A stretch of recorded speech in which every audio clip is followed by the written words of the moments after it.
Okay, everyone. It is, we're so glad to have you all here tonight. Thank you so much for being here, to the folks who are physically here with us and the folks who are joining us remotely. We are going to go ahead and get started. We might have folks continue to join the room, but we're just going to start with an introductory presentation before we hand it over to our panel. So for the first 10 minutes, you're going to see me, and then I'm going to transition so you have a full view of our panel who are here with us tonight. My name is Casey Davis, and I'm the Adult Program Director at Autism Tennessee. Uh, Very glad to welcome you here tonight. So we can just go ahead and get started. Tonight's Spectrum Chat's topic is Introduction to Autistic Culture. This is the first Spectrum Chat that has been funded by a new grant that we received from Humanities Tennessee, and we're so grateful to Humanities Tennessee for this grant and for funding these important panels on important topics relevant to the autistic community and our support networks. We just want to start off by sharing that we consider this a body-mind friendly space. So all of you here in the room and here in your own rooms are free to stim, lie down, stand up, fidget, doodle for those of you at home, pet your animals if you like, move your body, step away from the space, have big feelings, plus any other movement or emotion that works for you. Autism Tennessee envisions an interdependent world where diversity is embraced and autistic people have opportunities to thrive. Our mission is to bridge the gaps between support, resources, and programs so autistic people are empowered to recognize our potential and discover the meaningful connections needed to realize our goals. So what does Autism Tennessee do? We advocate for policies and programs that honor autistic people and our support networks. We celebrate by hosting events that amplify our culture, achievements, and the strengths of autists. And we educate by providing resources and diverse learning opportunities for autistic people, our families, and the broader community. We have a number of adult programs that you might already be familiar with, or maybe you're not, and we're happy to introduce those to you tonight. We have several self-advocate community groups that are actually an affiliate of the Autistic Self-Advocacy Network. If you're not familiar with ASON, definitely encourage you to check out the work that they're doing on the national level to advocate for autistic people. So our self-advocate community groups provide spaces for connection, community, and support. We have Connect, which is open to all autistic adults, the Spectrum Connection for queer autistic adults, Unveiling Autistic Identity for late discovered or late diagnosed autistic adults, and Wenby Connect for women, non-binary, and gender expansive autistic adults. Our Spectrum Chats, one of those you're here for tonight, are our autistic-led panel discussions providing opportunities for meaningful dialogue regarding topics relevant to our community. Our Employ Me program is designed to empower and support autistic self-advocates in our journey toward meaningful employment. And we do regular community advocacy work. For example, just a couple of weeks ago, we had a table at the Nashville Cultural Festival and at Murfreesboro Pride. So we are regularly out in the community advocating. So our Spectrum Chats, again, provide a space for autistic people to hear directly from others in the community and for our support networks to hear from other autistic people. As we share our lived experiences and discuss topics relevant to our community, these facilitated panel discussions offer opportunities for meaningful conversation and dialogue to foster acceptance and understanding of autistic life and culture. And again, we're so grateful to Humanities Tennessee, which is an independent affiliate of the National Endowment for the Humanities, for supporting this project. So our agenda tonight, we're in the midst of this brief introductory presentation. Then we will have our panel discussion and Q&A. So guidance for remote participants, you are welcome to join and just observe. You're not required to use your video. You can participate with video, audio only, and or the chat box. When you're not speaking, please just mute your microphone. You can input questions throughout the panel discussion in the chat box. You can also send them to all attendees, or you can send them to a moderator if you want it to be anonymous. After the discussion, we'll have time for Q&A, and you can also turn on captions for accessibility. For in-person folks, you are welcome to, again, just join and observe. After the discussion, again, we'll have Q&A. You can ask questions with your voice or use another preferred communication method. If you'd like someone else to read your question aloud, you can write it down or you can type it and have a moderator read it for you. We also have STEM aids and fidget toys at the table over here. Feel free to go over there and get some more if you want to try something else. And you can use any restroom. We have a participation agreement for our Autism Tennessee community events. We all come to our gatherings mindful of creating spaces that are inclusive, respectful, and welcoming and kind. We keep focused on our topic of discussion. We share our perspective, and we are respectful about listening to others. Even when we disagree, we don't judge or invalidate others' experiences. We maintain confidentiality when folks are sharing about their own lived experiences. We own our impact as much as our intent, and we're intentional about creating space for others. We also honor everyone's pronouns and other ways they self-identify. We give the benefit of the doubt and ask questions to clarify, and we all remember we come to these gatherings with different experiences and backgrounds.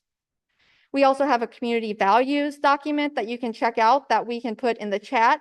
If a conflict arises and you need help navigating a situation, you can fill out the share a concern form. We also acknowledge some sensitive topics come up in our conversations, and we encourage everyone to share what feels authentic to you.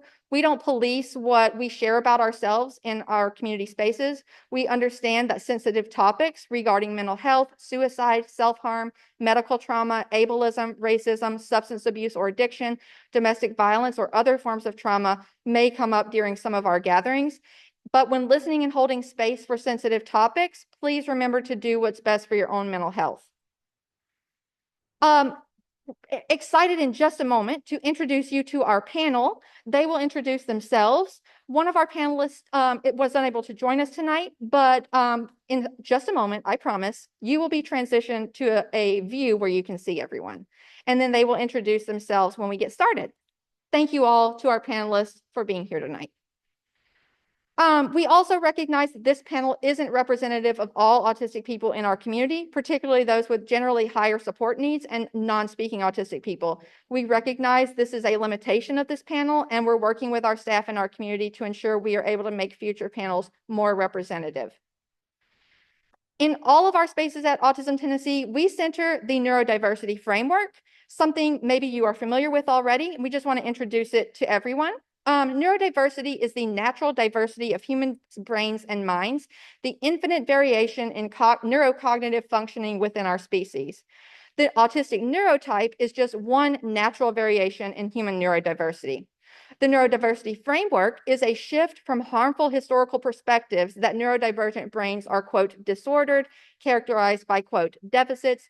Instead, neurodiversity celebrates and embraces the unique strengths and perspectives of autistic and neurodivergent people. Through this framework, we recognize there is no one right way of thinking, feeling, communicating, or being in this world. So therefore, a neuro-affirming approach, and one that we like to approach all of our work with, is one that embraces neurodiversity rather than the deficit-based medical model approach. So you might be also familiar with some of the sorry, let me turn this off so you don't hear Discord in the background. Okay, there we go. Whoops. We also want to introduce you to some of the models of disability because we think this is really important when talking about autistic culture. You might be familiar with some of these models or some of the perspectives that have come out of these models. The moral model being, I think, somewhat of an outdated model, and one that, but still we do at Autism Tennessee sometimes come up against. Views disability as a result of a person's or family's moral failings or sin. We do still interact with people who are coming to us through this perspective. The medical model, which views disability as a medical issue and impairment that is inherently pathological and is characterized by deficits. We also hold space for folks who are coming and operating through this model, but we also want to introduce to our community other models like the social model, which views disability as a result of societal barriers that are preventing people from being able to fully access society rather than due to any impairment. The cultural model, which is a framework that views disability as a cultural identity with a rich history and shared experiences and ways of being. And then the disability justice model, which recognizes that disabled people have different experiences based on intersecting aspects of their identity, including race, class, gender, sexuality, immigration status, and other factors. This framework also recognizes that ableism, racism, sexism, xenophobia, homophobia, and transphobia often work together to oppress. And through this model, we want to amplify the folks that are most familiar with these forms of oppression. And we also recognize that we can't move forward if not everyone in our community is able to move forward together. No body or no mind left behind. So then emergent qualities of autistic culture. This was a slide that was presented at the Association for Autism and Neurodiversity conference earlier this year. And I really appreciated this slide because of the way it reframes autistic characteristics and traits through the cultural model away from this medical model or deficit-based model. Because all people are part of various cultures that we grow up in. I myself recognize that autistic culture is actually part of my heritage. A lot of autistic people are raised by other autistic people because it's part of our heritage. We grow up in autistic families because of much of it is like autistic, being autistic is hereditary. And we're all part of different cultures in our lives. And I'm really since finding out that I'm autistic a few years ago, have embraced autistic culture, and it's made me really proud to be part of this community. So what are some emergent qualities of autistic culture? We'll hear more from our panelists, but AANE identified some ways that we interact with each other through communication. We have a preference for directness. We have a specificity around language use, reliance or rejection of nonverbal cues. We have less judgment often around the use of assistive communication technology because we recognize a lot of folks in our community use other forms of communication, as well as use it from time to time when necessary. We recognize that sensory sensitivities are a part of our culture. We are more likely to understand the need for adjustments around sensory triggers, and stemming is part of our culture that helps us get energy out of our body and be able to engage and process and communicate. Social expectations, such as like small talk, body language, eye contact, are often seen as unnecessary or rejected entirely. We're less likely to judge other people for divergent social behavior, and values are placed around authenticity, clarity, fairness, and transparency.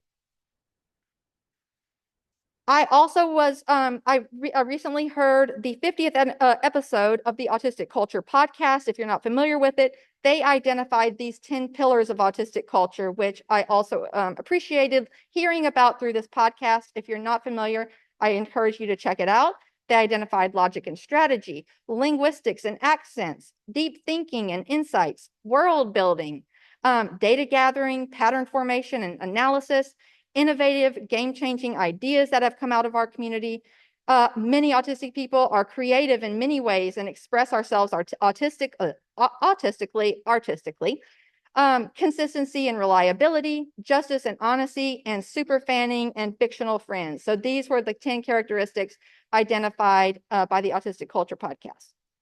So that is all I've got for you. I would like to take a moment. I'd ask you to please stand by while I move my computer over to the camera where you will have access now to our panelists. Please stand by. Okay, everyone. I'm first just going to pass the mic down to all of our panelists to introduce yourselves and your maybe connection to this panel and your connection to the autistic community. Okay, so I didn't want to go first, but I'm Rachel, autistic, found out maybe like 2 or 3 years ago, something like that. I think it was like 3 years ago. I am a therapist in the Nashville area. Is there anything else? Or is that it? Okay. I'd like to say in this first question. Okay, I have 3 ferrets and 2 dogs, so our house is really busy. Hello, everyone. My name is Carl A. Frizzell. I'm a physician assistant based here in Nashville, Tennessee, and I'm also a second-year PhD student in leadership studies at the University of Central Arkansas. I'm a late diagnosed autistic person. I recently found out that I was autistic in December 2023, and it helped my life make sense. And my whole journey now is to ensure people know that autism is a spectrum via writing in medical journals. Awesome. I'm Megan Gregg. I run a refugee young adult mentorship program. Uh, I don't know what else to say. I am autistic. I was diagnosed in 2021. It was a birthday gift to myself. Yeah. Hi, everyone. My name is Oluwatobi. I realized I was autistic at the start of college, start of undergrad, but I spent the last 7 years kind of unmasking and like processing what that means to me and accepting it. I'm involved with like local and some national like organizing and advocacy work. Currently, my primary role is the director of the community grant program at the Autistic People of Color Fund, and we give micro grants of $100 to $500 to autistic POC. If you know anyone who would be interested, we give things out for. Sorry, I'll pass it back.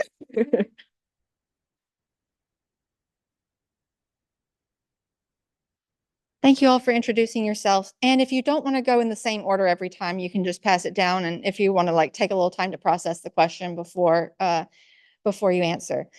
So my first question is, how would you define autistic culture, and why is it important to recognize it as a distinct culture?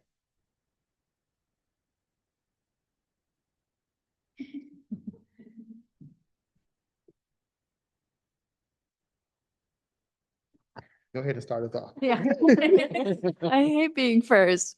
I had a lot of trouble with this question. I thought about it for like a month, and then I still wasn't sure, because how do you define any culture? I came to the thought that it's a common set of norms and beliefs. And I thought like at the base of it, we share a diagnosis, but that is not all we are. And so we come together to create culture. And I was thinking, is there a single autistic culture? And I was like, I don't think there is. I think when you come together with autistic people in certain spaces, you make that autistic culture. And so, like, I'm part of the Spectrum Connection, and we have a set of norms about respecting each other, about that is rooted in disability justice. And that comes together to create a culture of respect, of our special interests, of fandom, which is, I think, a huge part of autistic culture, of stemming. So yeah, I think there isn't one autistic culture, but I think there are many.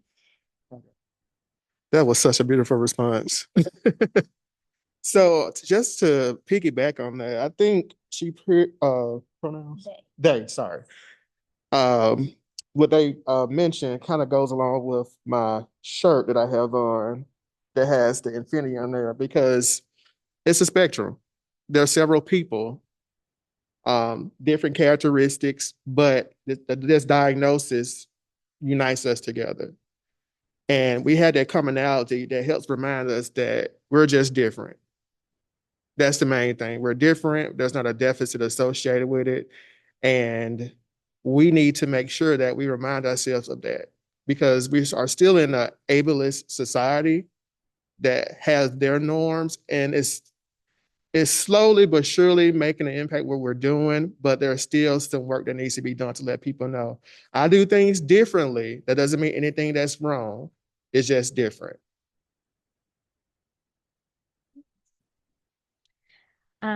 I also definitely realized that I studied the second list of questions, which is from more of the people sending in questions post the original list. So we're going to be winging a lot of these. But one thing I was also thinking of is, I feel like around 2020, when everything kind of shut down, autistic culture really started to emerge, at least differently. Like it definitely has existed since autism has existed. But I think that we as a society started talking about autism and started getting a broader picture of what autism even is. And then as we started to redefine autism, people started to resonate with what autism actually is. I think we're still learning what autism actually is. And I think that means that culture is like really emerging within the last couple of years really drastically and very differently. So I think one, you already said it, that like culture isn't something that's just stationary. I think it's going to continue to emerge, but I think that over the last couple of years, we have really started to actually define what autistic preferences are and what sets us distinctly apart from maybe the neurotypical community. So.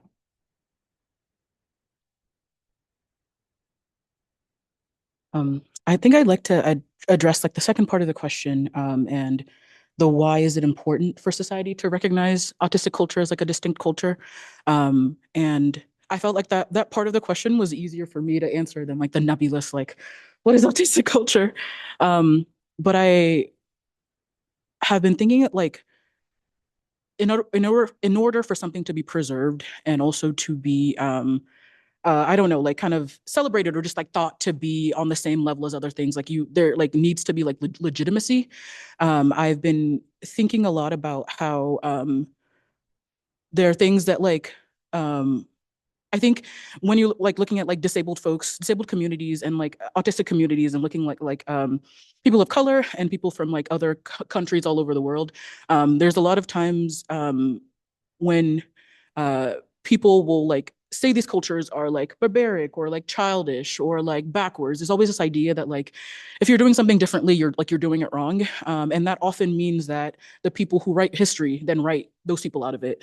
And so I think that it's important that like autistic culture is like recognized, autistic cultures are recognized, because that means that like it kind of like forms a thread between like the past and like the present and like going on to the future, just kind of allowing for autistic people to like leave our legacy, and to also like be able to connect with other people, even people like we might not even have met. Yeah.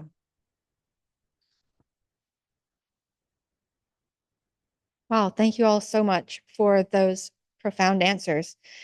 Um, I would like to next ask, and some of you have already talked about these already in some of the communities that you're part of, but what are some of the values and norms that define the autistic culture that you feel represents you?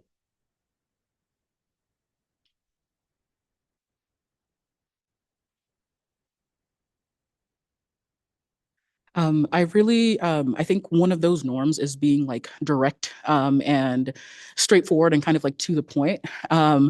I joke a lot with like some of my friends about like how autism is very like, is it like inherently like anti-capitalist?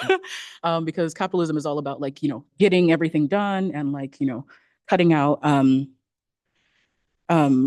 sorry, y'all, kind of having a brain foggy day. But I would say that like a lot of, so a lot of my, community, is like LGBTQ folks who are also like neurodivergent, who are autistic and ADHD.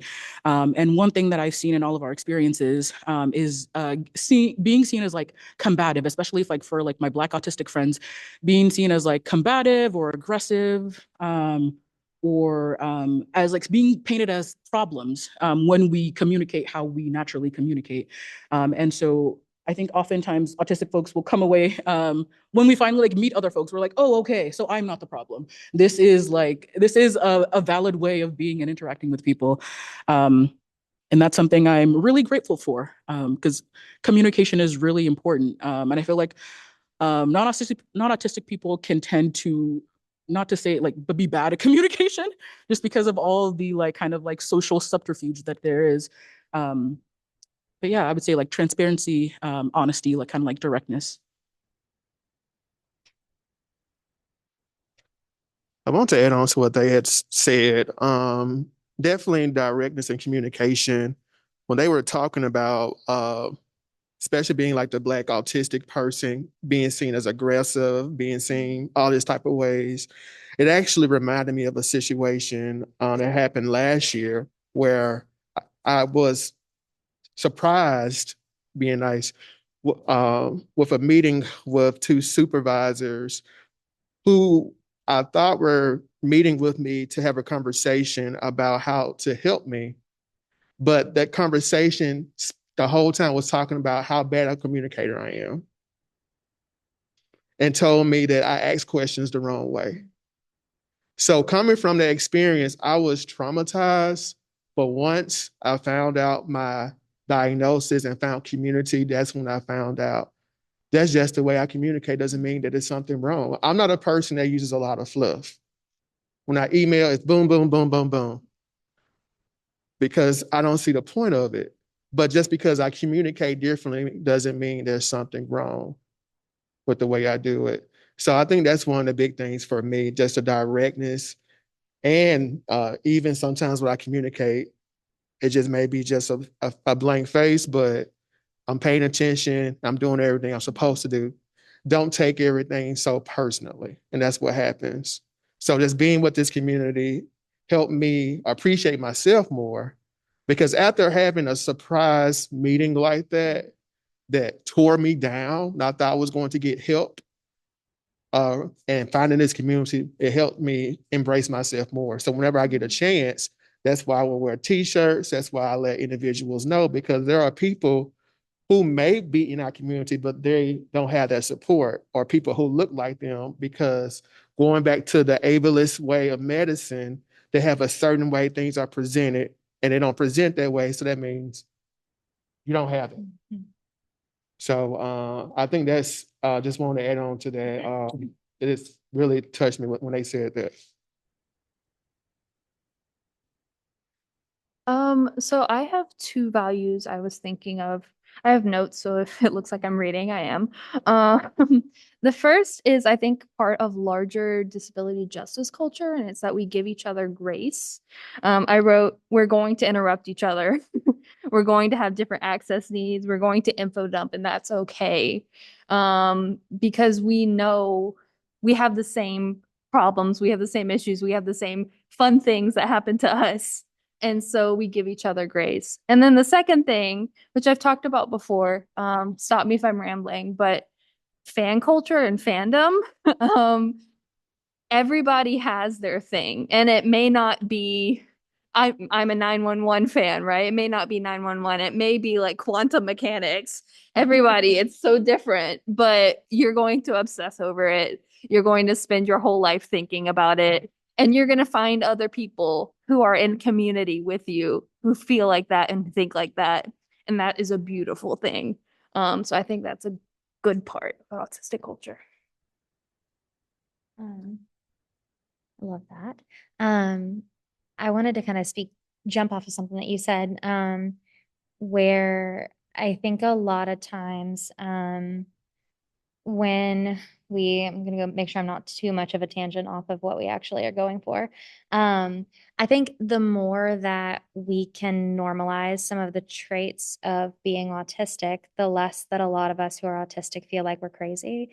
And I'll get into some of my favorite specifics in a second, but I think that it also can lead to less like miscommunications, because if we can normalize, hey, autistic people's brains tend to, not always, but tend to veer towards this type of language or talk about these types of things, and then neurotypical people approach things from this angle, instead of it being the neurotypical norm and a lot of unawareness of autistic norms, then if both are acknowledged, we can understand like, oh, you're coming from this perspective and I'm coming from this perspective. How can we make sure we're on the same page before we actually move forward with this conversation?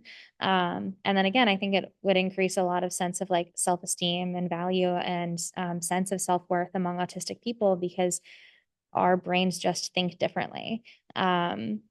So some of the things that I think about, and probably my favorite thing is, in a deficits-based model, you'll often see things like, difficulty with small talk or hate small talk or difficulty with back and forth conversation. And it's not that those things aren't I guess, accurate. It's just that it's not giving us the whole picture. It's like a very top-down model and giving us the like surface level answer.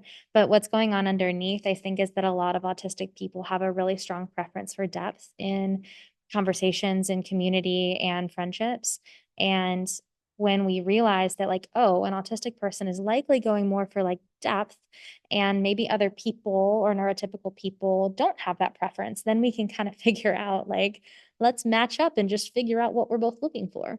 And then I think that justice and just a really strong sense of standing up for people who don't have a voice. And maybe that comes from us feeling like we haven't had a voice for a long time. And maybe that's a part of just our general culture or both. And then the last thing that I'll say is that I think one other aspect that comes from a deficits-based model is the like really intense interests or too intense of interests. I don't remember exactly how it's said, but really a lot of times the way that I've loved to define it among the community that I work with is that we often tend to experience things really intensely, so that we experience all of the things or none of the things. Like I may really, really hate lima beans. I don't just like dislike them. I really hate them. Or I really, really love bats, like the animal. That's which is why I have a bat tattoo. And if we can normalize those things, it can just kind of help reframe some of those traits to just being aspects of autistic culture. Hopefully that wasn't too long of an answer. No, not at all. Thank you so much. Yes, let me hand you the mic. Actually, do you want to try? Yes, try that. Hi, everyone.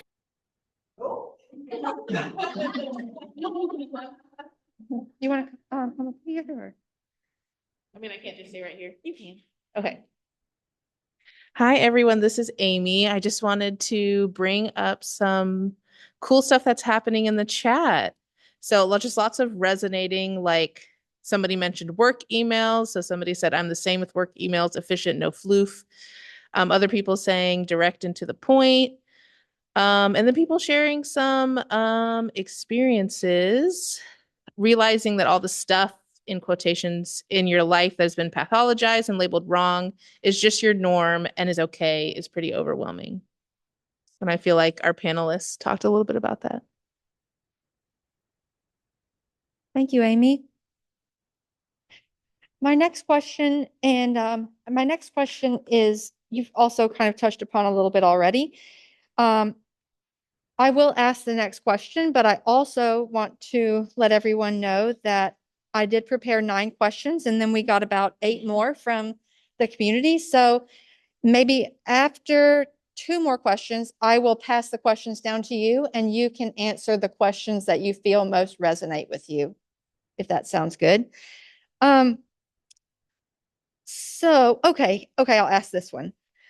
Just this year, new published research found that there's a certain magic when autistic adults interact with others, with other autistic adults, resulting in improved quality of life across multiple domains, such as emotional well-being, social inclusion, and personal development.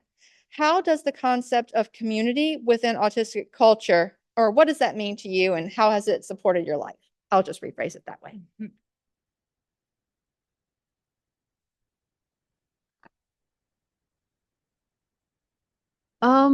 So I don't know how much to share. I didn't have friends from the time I was 18 until pretty much this year. And this year was because of Spectrum Connection. Spectrum Connection has given me so much. How do I say this? When I try to make friends, there is this pause where I can see people's disinterest in their eyes when I say the wrong thing or I share too much. And that doesn't happen in autistic spaces.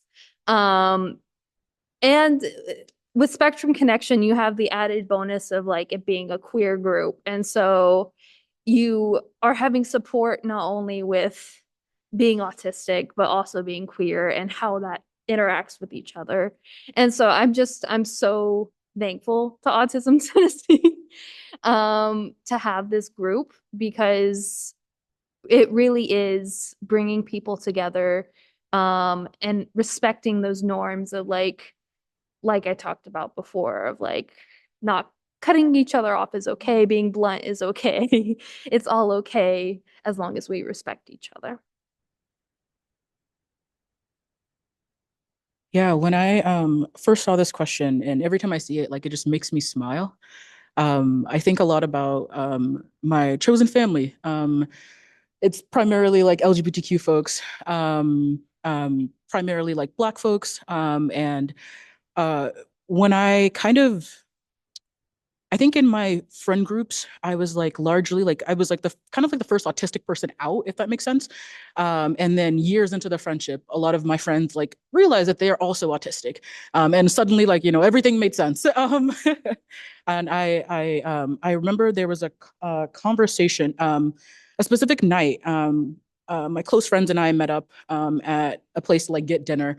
And we were like talking over each other, talking very loudly, but it was great conversation. Like there was nothing wrong in that scenario.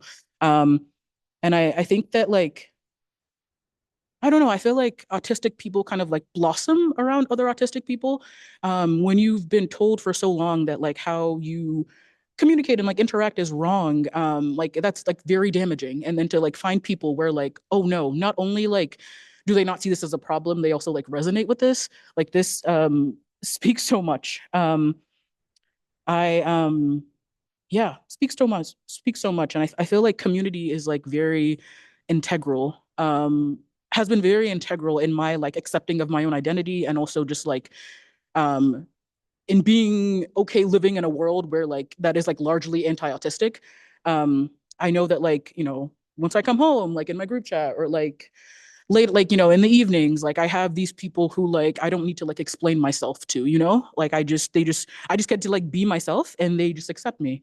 Um, I don't know if this like resonates with anyone, but I realized working like with my therapist that like a lot of the social anxiety that I had was just like me masking and trying to like monitor like the emotions of like everyone around me. And once you kind of like let go of that, like I feel like social interactions, yeah, they become something else. They're like a blessing, a joy. They bring you energy. They don't like drain you.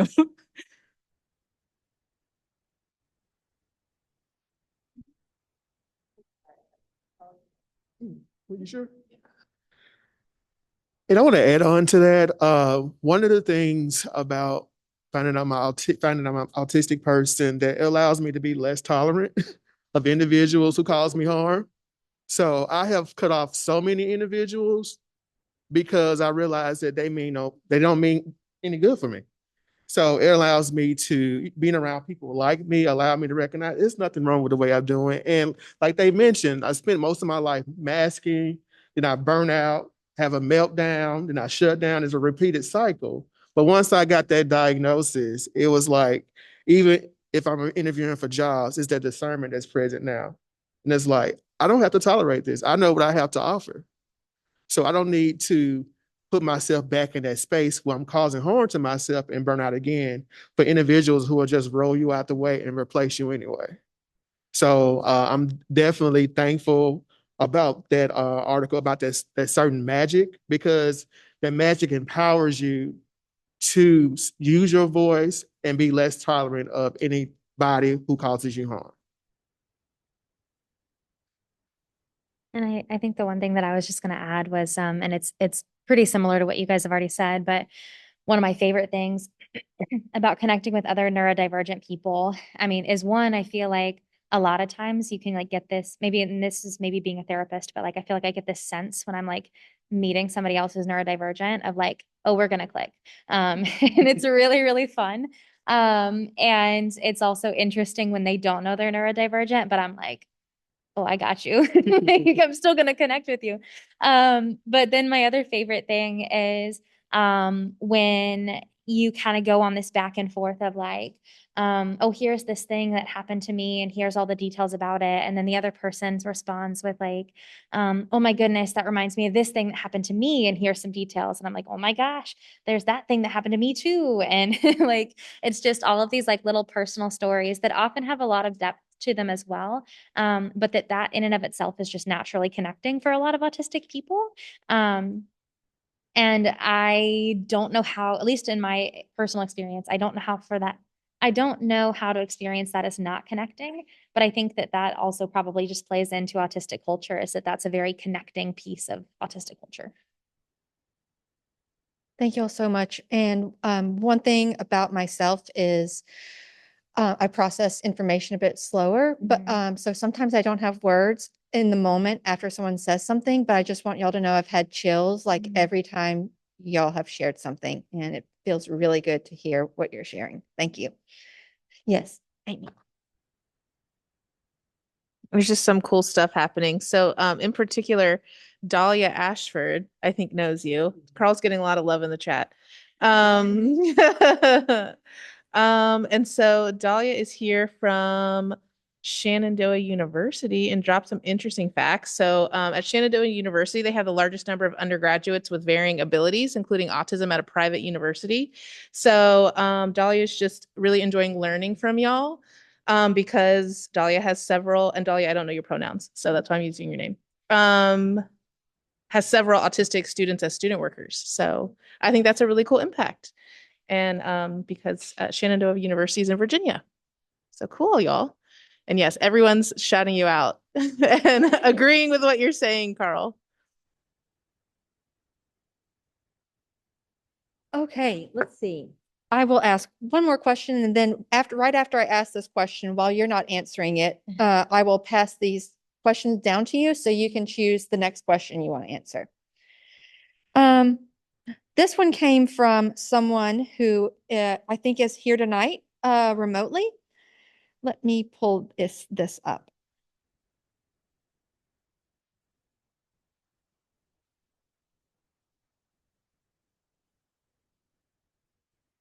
Oh, yes. What are some misconceptions about autistic identity that allistic or non-autistic people make but might not realize?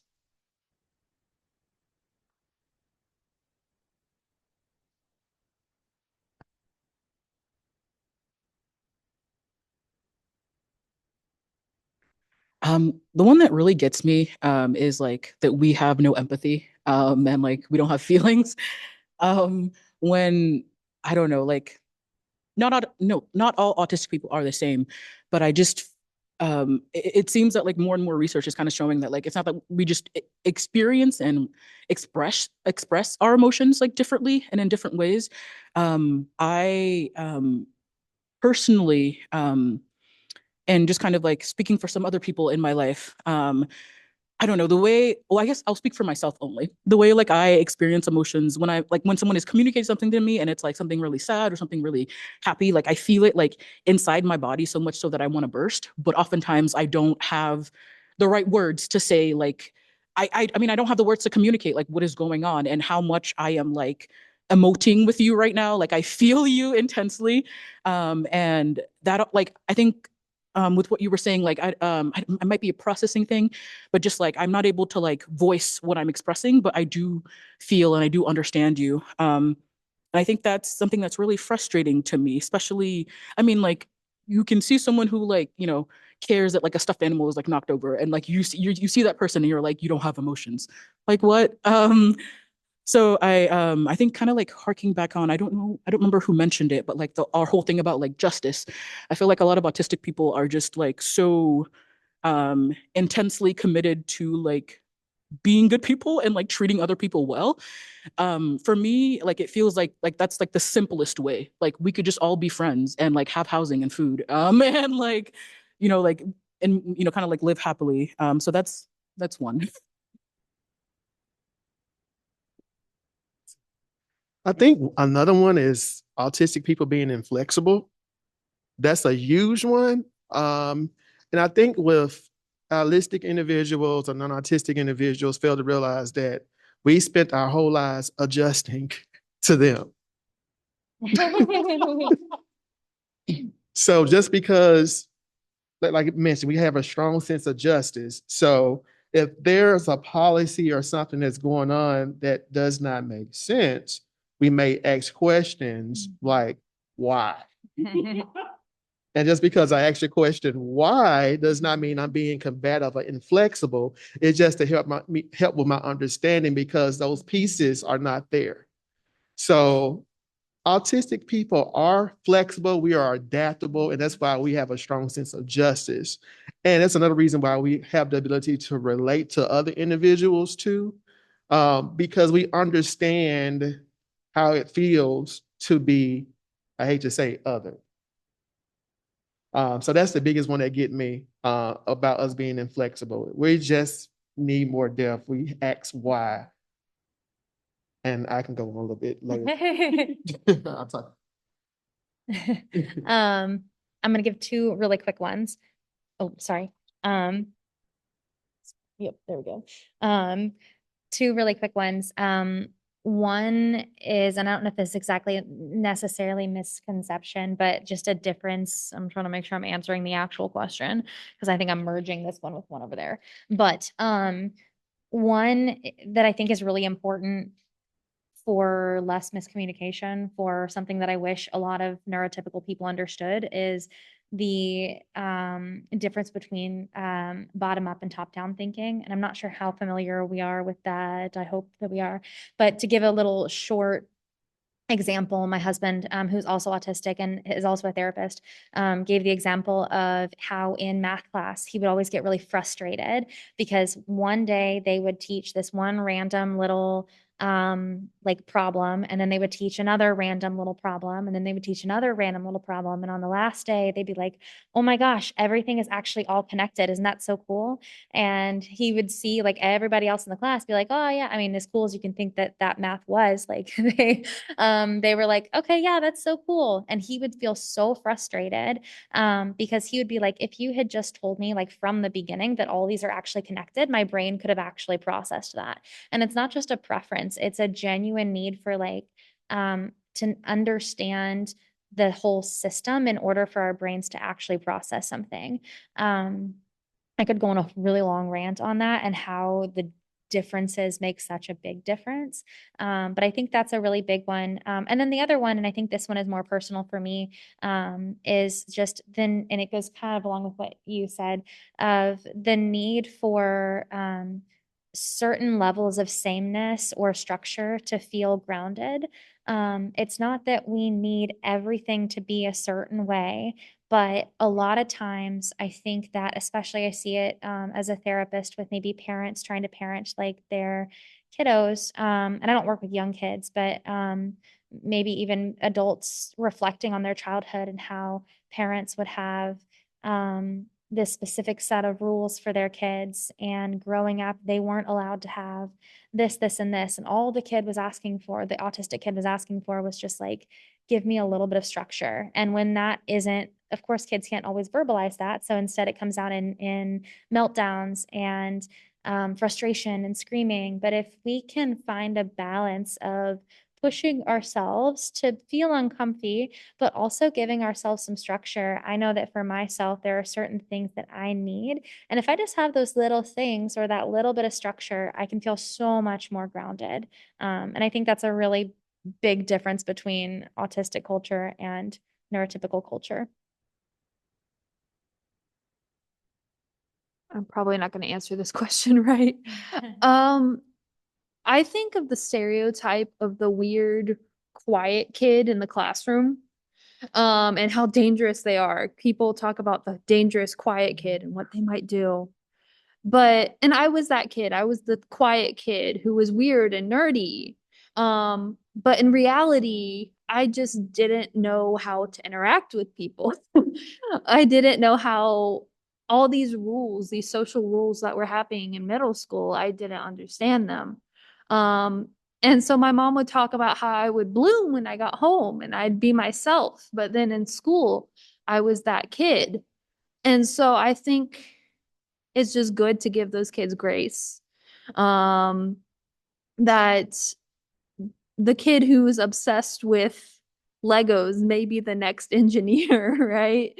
Um, yeah, just there's more to a kid, more to a person than their first, the way you first meet them.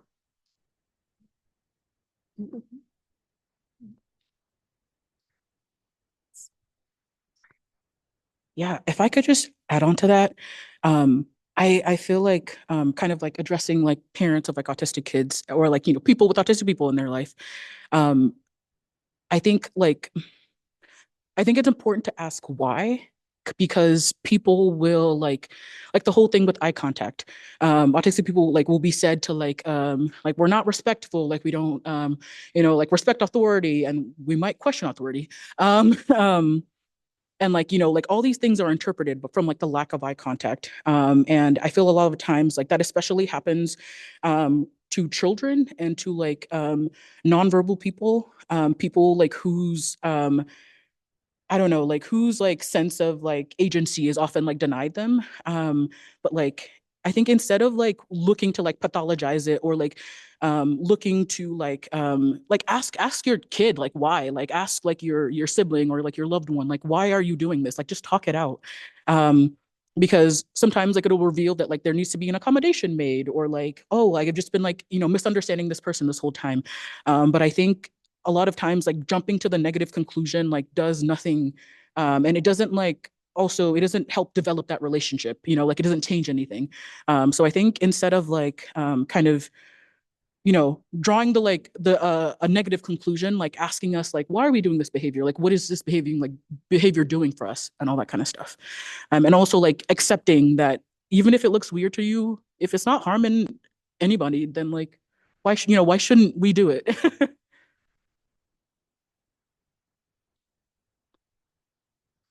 I'm so glad that you said that. Like, I just feel like that is such an important point. That's all I wanted to say on that. Validate.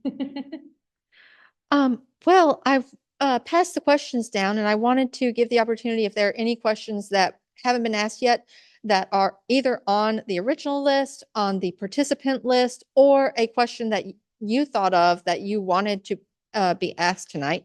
I will pass the mic down for you to pick your question.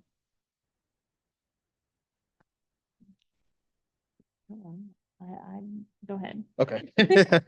So the question that I'm going to address: ableism is often deeply embedded in societal attitudes and structures.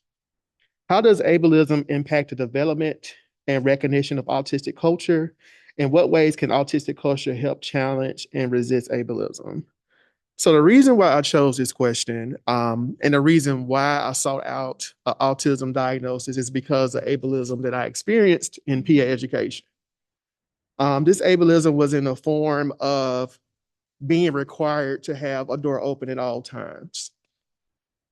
And a policy was going to be proposed by the leader about that. And a neurodivergent individual was like, we were like, why? Because individuals have sensory issues, and sometimes we need moments where our doors are closed so we can process and just recharge. But they could not comprehend that. And it ultimately led to some badness, and I'll leave it at that. But it inspired me to call out the ableism that's present, and that would inspire me to do the writing in medical journals. And in fact, I recently had a paper that was published in a journal of PA education that discusses the need to address neurotypical ableism in PA education.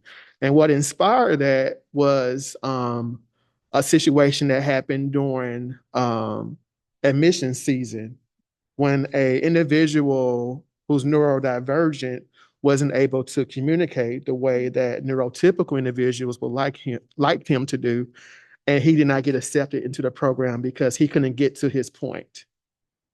So that means there needs to be some neurodiversity training implemented, even though there is standards for accreditation that talks about diversity, equity, and inclusion. So being the autistic person I know I am now in a neurodivergent, what about inclusion? What about equity that you always talk about? This is being exclusive. You're excluding these individuals. So the diagnosis itself has allowed me to use my voice and call out the ableism that's present, specifically in the medical profession. Even when I used to teach physical examination course. They always encourage individuals to use person first language. Person first, person first. And it allowed me to recognize like the internalized ableism I had. But once I learned more to embrace myself, I always encourage people, use whatever language that works best for you. I use identity first because I realized that I was born this way and there's nothing wrong with that.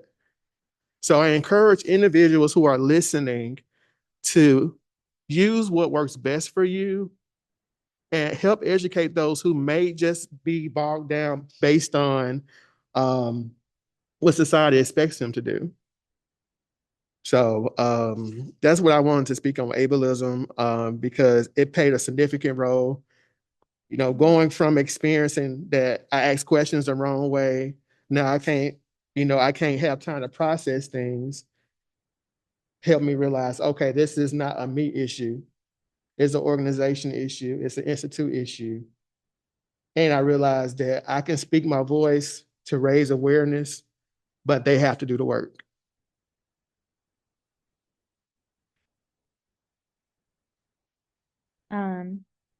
Also want to validate too that so I was going to do the same question, but I didn't realize we can answer the community questions that have also been asked. So I'm going to do a totally different one.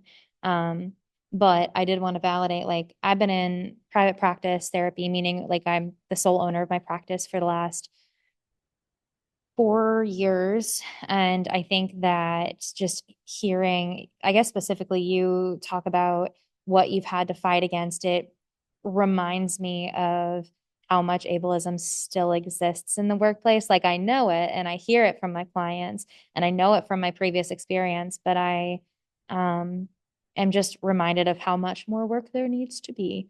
So thank you for sharing that.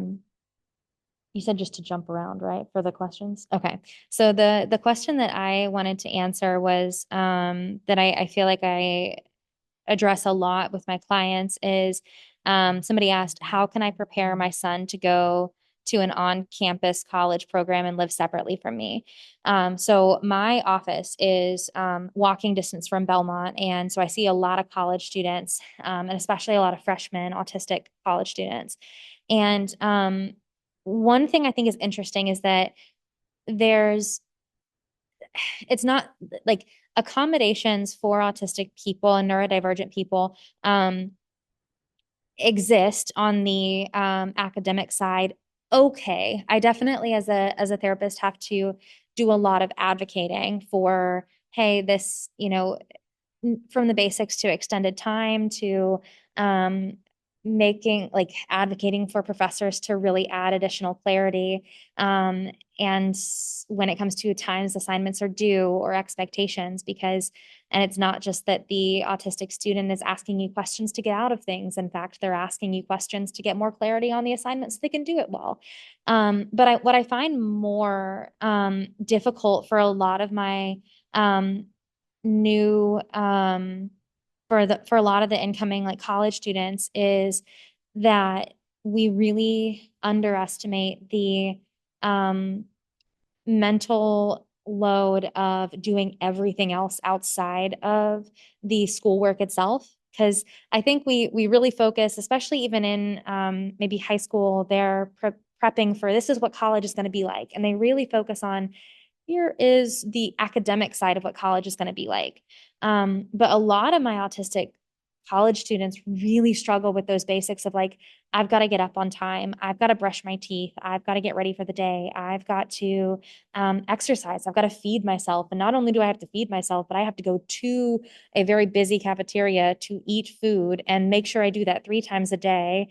And I might have to spend a lot of mental energy to walk all the way over there and then leave there and then go to class. And so I think in terms of, not to overwhelm everyone, or whoever wrote in this question, but I think if anything can be done to prepare us to go on to whether it's next steps of college or even whether it's next steps of living on your own in your first apartment or whatever new thing that you're doing is don't just take into account the thing itself, but make sure we're factoring in all of the other executive functioning tasks around it.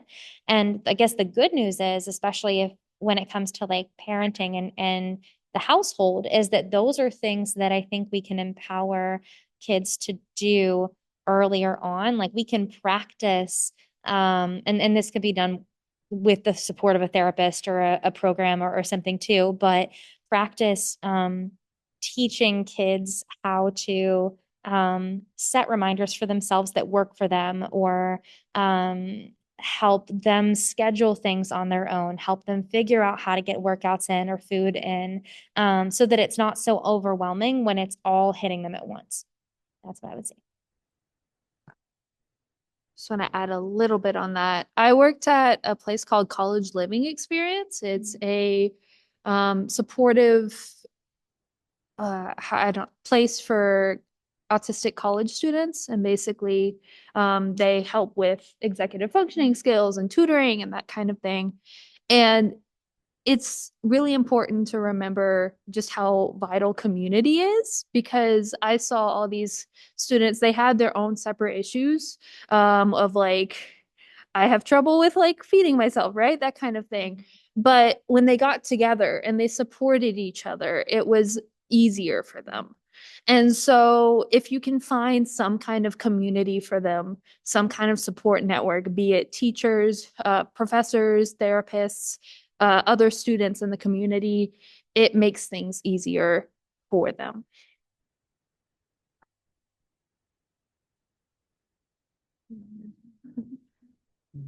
They're good. Okay. Did anyone else have a preferred question that you wanted to answer specifically?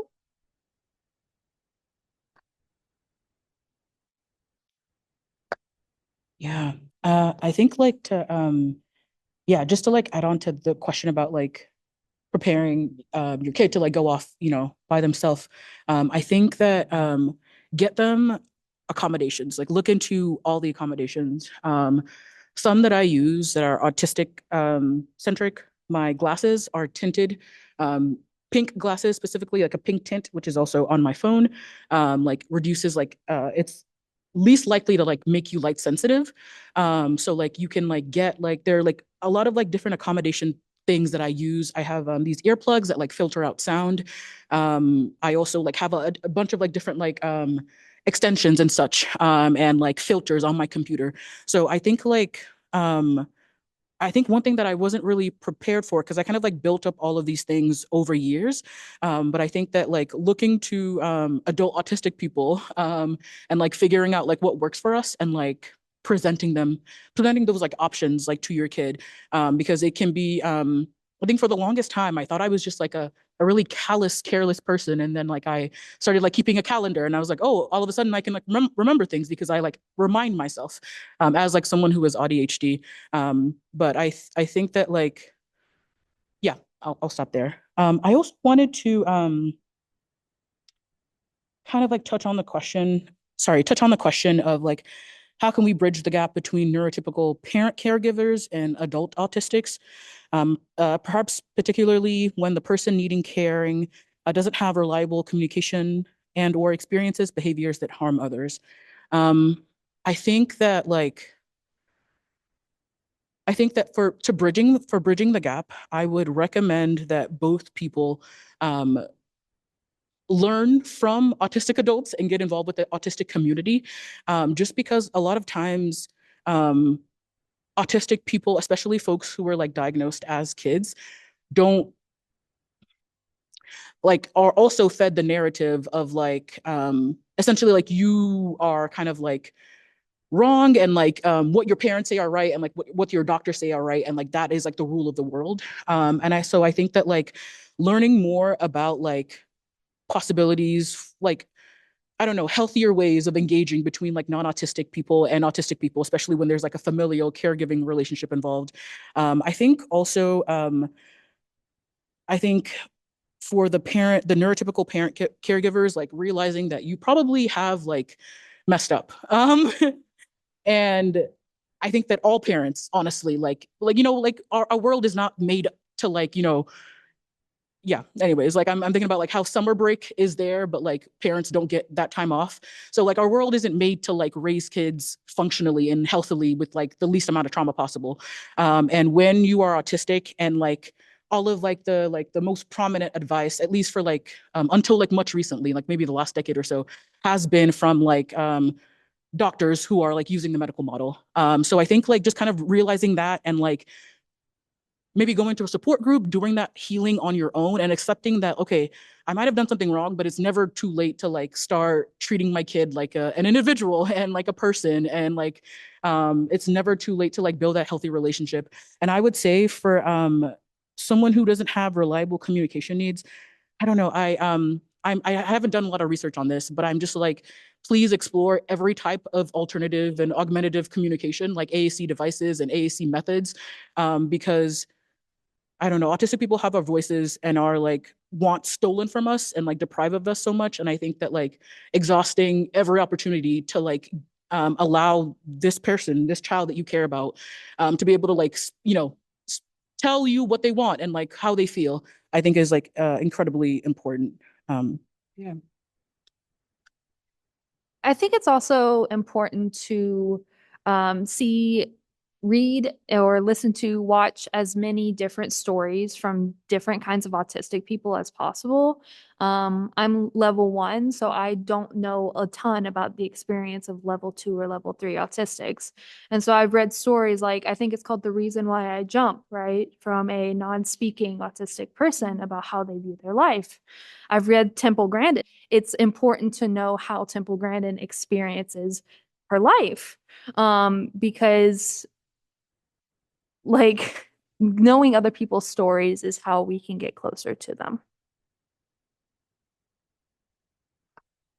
And I just wanted to add too, in terms of resources, just since we're shouting out a few, I think that when it came to the college one, I think there's a book called Women and Girls with Autism Spectrum Disorder, and it's by Sarah Hendricks. Has a tiny little blurb, but a nice little blurb on what at least autistic women tend to need in terms of advocating for their stuff with professors. But it also goes through the lifespan.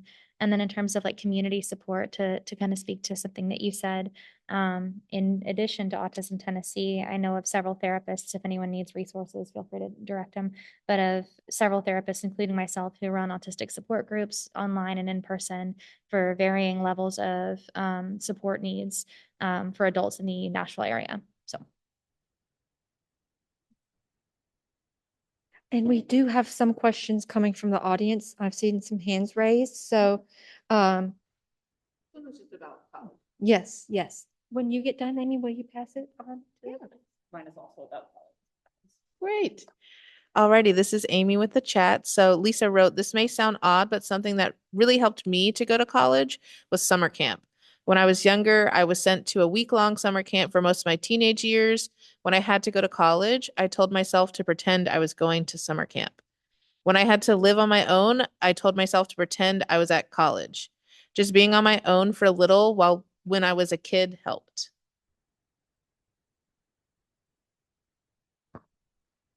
Hello, I'm Rebecca Epstein-Levy, she, her. And first of all, just thank you for an excellent panel. But I wanted to speak to the college question a little bit more because as it happens, I am a college professor.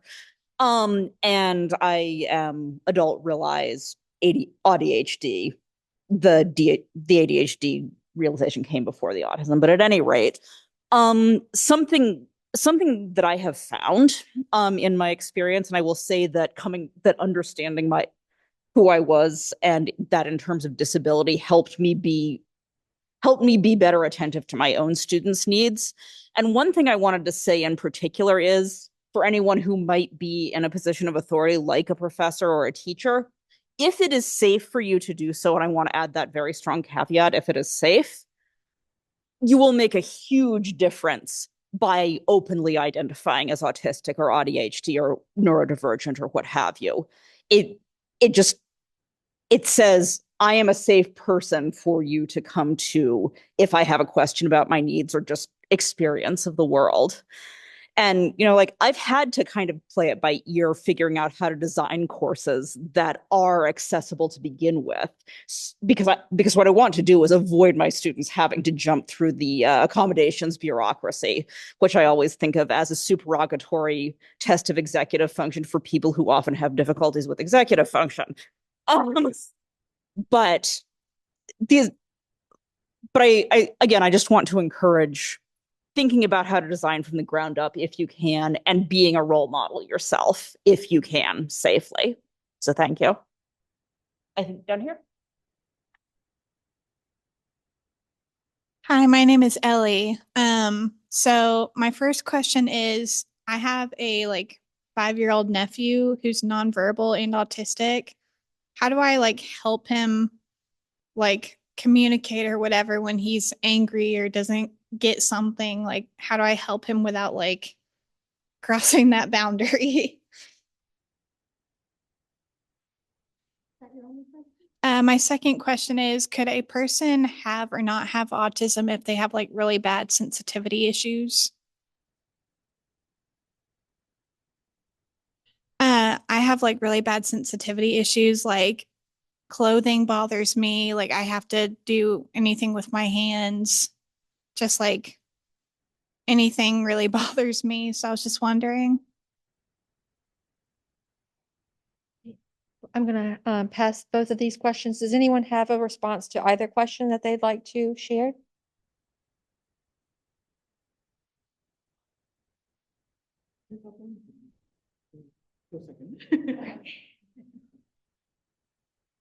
Well, to answer the second question, so you're asking, can that mean that you might have autism if you have really strong sensitivity issues, like sensory sensitivities? I mean, I feel like as a therapist, when I hear that somebody has a lot of sensory issues, my first thought in my head is like, I wonder why. Because I think that a lot of that doesn't happen in a vacuum. So let's maybe it's autism, maybe it's ADHD, maybe it's both, maybe it's trauma. And maybe it just is what it is, and we don't understand exactly how our brains function. And in a couple years or 10 years, we're going to understand them better. But I think in terms of it being a starting place, I think it can often be well, I wonder why. I wonder if there's anything that maybe makes this make sense. Um, and then to kind of briefly answer the first question, and I know that you had said at the very beginning that a lot of the panelists here maybe represent kind of a particular type of autism in terms of for myself, and I think somebody else mentioned that they're level 1, so lower support needs. And somebody who maybe is nonverbal probably has a lot more higher support needs. As a therapist, I work with a lot more level 1, some level 2, so some higher support needs, but most of the clients that I work with are verbal, at least to some degree. That being said, I think that I forget if it was somebody here that said it, but I think, or maybe it was just a question, an answer in my head to one of the questions that we didn't get to. But I think this is hard to say without saying ask questions, but even if I, oh, I have one I have in my head what I want to say, and I'm trying to figure out how to put it into words. I think that showing up as presently as you can and continuing to learn is probably some of the most important stuff. I wish that I had a more specific answer, but I also don't know the context and the relationship between you and your nephew. So I think being as present as you can in the ways that you know how to, you probably get a vibe of whether or not they're enjoying something or not enjoying something. So if you see it actively harming them, well, we don't do that.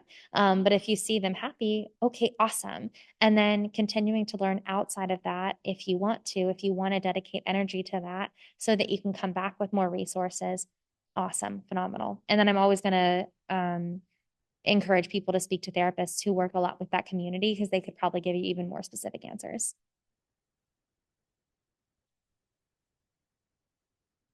Yeah. I want to I've seen this metaphor that like kind of like a like trying to like explain like autistic people and like meltdowns.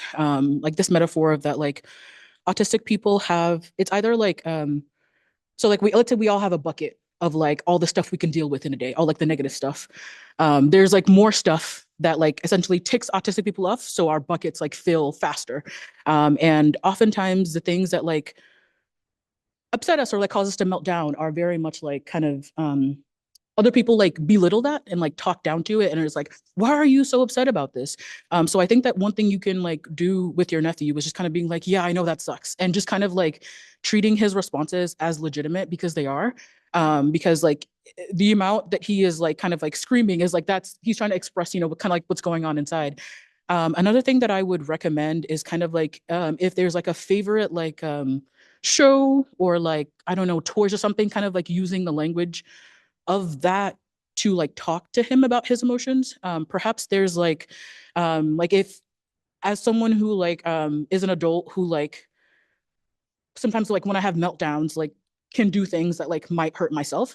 I think that like talking to your cousin, like I think when he's not having a meltdown, like before the before that, and kind of like figuring out if there's another way to like get out his emotions because that's like what he's trying to express, like what's going on inside. And so just giving him a different avenue that like perhaps not actually like calm him down faster. So just kind of like treating his upset as legitimate, like recognizing that it is legitimate, and then trying to like communicate using like metaphors and like stories that he understands and enjoys.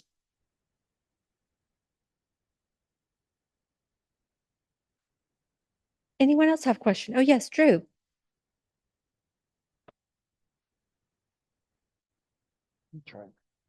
Hi, I'm Drew, and this my question is about my journey in my life with autism. I've been recently diagnosed 2 years ago for autism, and I finally embraced it. I've been researching, podcasting, watching shows, doing workbooks, reading, and I was a vet. I am a veteran, and the VA is zero to none helping support. Plus, I'm low income. Is there any places to work with therapy for autism? I think I got that. Thank you, Drew.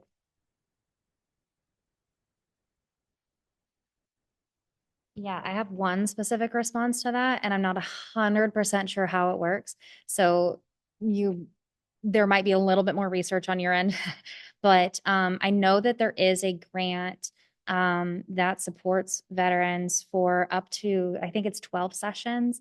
But if you can find an autistic therapist who is offering support under that grant, and I guess I mean my husband does that, so it's the reason that I know about it. But James Hammonds, I don't know if I'm allowed to say his name on here. Okay. And you're also welcome to look my bio up and reach out to me through that. But I know that he is an autistic therapist who is working under this grant. And I believe you get up to 12 free sessions as a veteran just for existing. And then outside of that, I wish there was more, but a lot of times adult autistic support groups can offer even more sliding scale support. So it may not be veteran specific, but it might be autistic specific, and they may be able to give you more like reduced or even like free access to support as an adult. So. Anyone else want to respond to that question? Okay. This is Amy again, helping with the chat. Lisa, was your hand raised? It was, and then I realized that we were still on that specific question. I lowered my hand because I didn't have anything to say to that specific question. I apologize. Okay, that's all right. Lisa, would you like to come off mute and ask your question? If that's okay, yeah. Thank you. I'm ADHD, and I have a question about masking. I've always had a hard time figuring out when I'm masking and when I'm not, if that makes sense.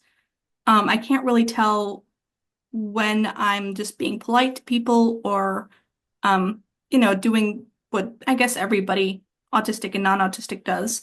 Um, and I guess I just would like to know how to unmask. Thank you for the question, Lisa. I'm going to, Like a big exhale. yes, Across from him. yes, I'm going to pass this, the mic along. And I did want to note after this question, we probably have time for one more question.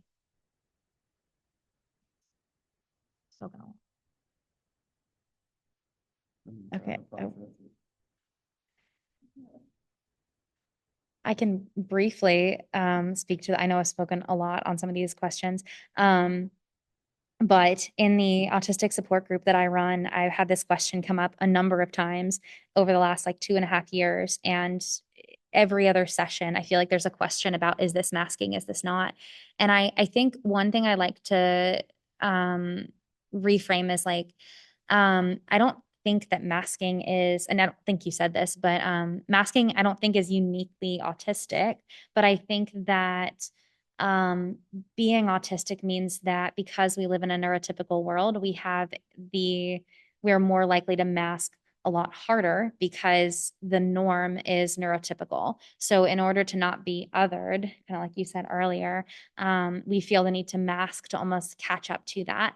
And then on top of that, especially if we're late diagnosed autistic, we have almost subconsciously adapted to what is the norm for so many years that it can be really hard to even identify who we are underneath that.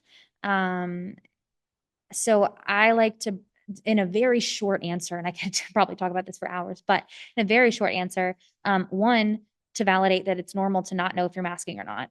And to start there. And then two, probably to think of, I think one exciting thing is to think about some of the things that make you really happy. So some of the things that make you feel like, whether it's like stimming excited or whether it's like a special interest, and start with, okay, when I am really happy, when I feel really safe, maybe that's when I'm alone or with my mom or whomever, I express this part of myself. That's probably me, at least to some degree, unmasked. I wonder what it would look like if that person showed up a little bit more often. And then we don't do that all at once because that can also be overwhelming, but we break that down slowly and then we get to slowly show up as more of ourselves. And to add to that, I also had to process it a bit because especially individuals who have multiple marginalized identities, it becomes difficult to kind of find yourself through all of that. So I appreciate what you're saying about, not knowing if you're masking or not. And a lot of the time is just us trying to figure out who we are. And the more that we learn about ourselves, we kind of do a deep dive into figuring out, okay, is this actually me or am I just code switching or am I just doing this to make sure I'm normalized or I'm not othered. So I like the recommendation you did about finding those things that bring you joy and to kind of see how do you respond to those moments and it's kind of slowly bringing that out to kind of figure out who your true self is. And once you do that, it becomes a bit more difficult to go back. You're starting to become yourself more, and it kind of prevents you from going back to that max state because you realize that you're truly happy in that moment and you realize how much you've been depriving yourself of that joy. Yeah. I think I have like a few things to say, but like I think that a lot of autistic people like have a hard time just to like validate like I feel, is it interoception? Is that it? Is that like feeling what's going on in your body essentially? Just to like, yeah, extra validate that. And so I happen to be like I'm a hyperverbal autistic, so I talk a lot since I was like a kid. And so because of that, like I talk a lot to myself and to my cat. I think that like I think bringing more of like your I'm in my room alone, like that, yeah, that out to and I would also say one thing that has helped me unmask is being around other autistic people who are unmasking, or like, I started watching Love on the Spectrum, and just like, it wasn't on purpose. I was like, oh, like, dating show, I'll watch it, like autistic people, yeah. And I watched it, and literally as I was watching, like seeing autistic people living their lives, I started like unmasking myself and like started stimming. And so I think just like, yeah, it's like boiling a frog. Just like, I don't know, trying to, as much as you can, choosing spaces where you can like be yourself, and in spaces where like maybe it's not explicitly autistic safe, just kind of like, a little bit at a time, essentially. And I think being around autistic people, like watching shows with actual autistic people, can be very helpful to that. I think the last thing I kind of wanted to say is that like as you start to unmask, you probably will experience, I forget what it's called, but like it's when you kind of like temporarily like lose some skills, or like maybe you had capacity to be at work in person 5 days a week, and now you start unmasking and suddenly it feels like torture to kind of do that. As I've seen it explained by a scientist, I am not one, is that like our masking behaviors are tied to like certain skills, because like we learn those skills while masking.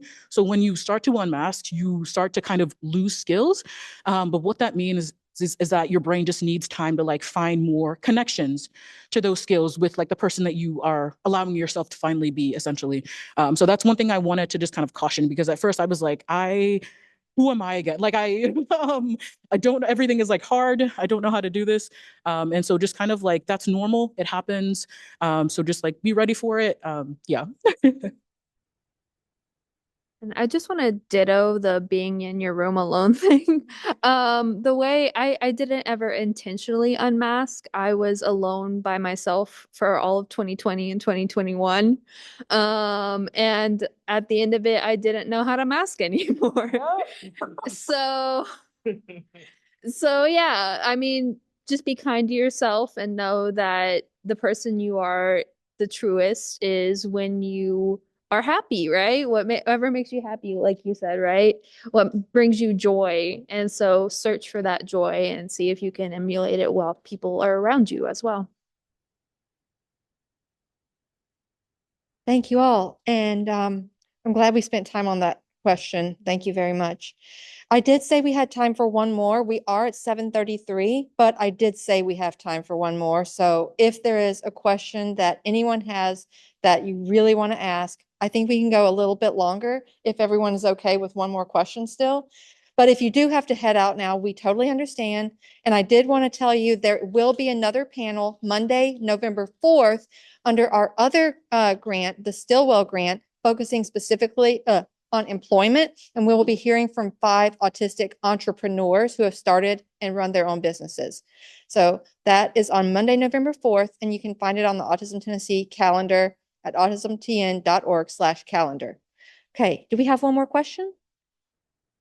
Not necessarily from the chat. People are heading out. They just thought that that answer was so well said from our panelists. And yeah, Jessica did a great job dropping the Unveiling Autistic Identity link. So did you want to talk about that group for a second? Yes, related to that topic of unmasking, we, as I mentioned earlier, have a group specifically for late discovered/late diagnosed autistic people called Unveiling Autistic Identity. We've been meeting for 10 months now. We have over 130 people in this group, and really it is just autistic people coming together every month, sharing autistic wisdom with each other. And a lot of us have been working through burnout and unmasking over the last 10 months. And a lot of us are I mean, I'll just say it for myself. It's been really, truly supportive for me as well, and hopefully to other people. So you're welcome to join that group too, if you're also late discovered, late diagnosed. We do have a comment, Portia. I think so. Want to come off mute? Yes. Carl's sister. Good afternoon, good evening. How are you all? Great. I just wanted to commend everyone on a fantastic panel for just providing us insight. And of course, I'm proud of Carl, but I am proud of everyone. And thank you for sharing the information. It has been really informative. And of course, we're rooting for Carl. They have Dahlia on as well as Tiffany and Carl's nephew, Christian. But thank you to each of you for everything that you guys have provided tonight. It has provided great insight.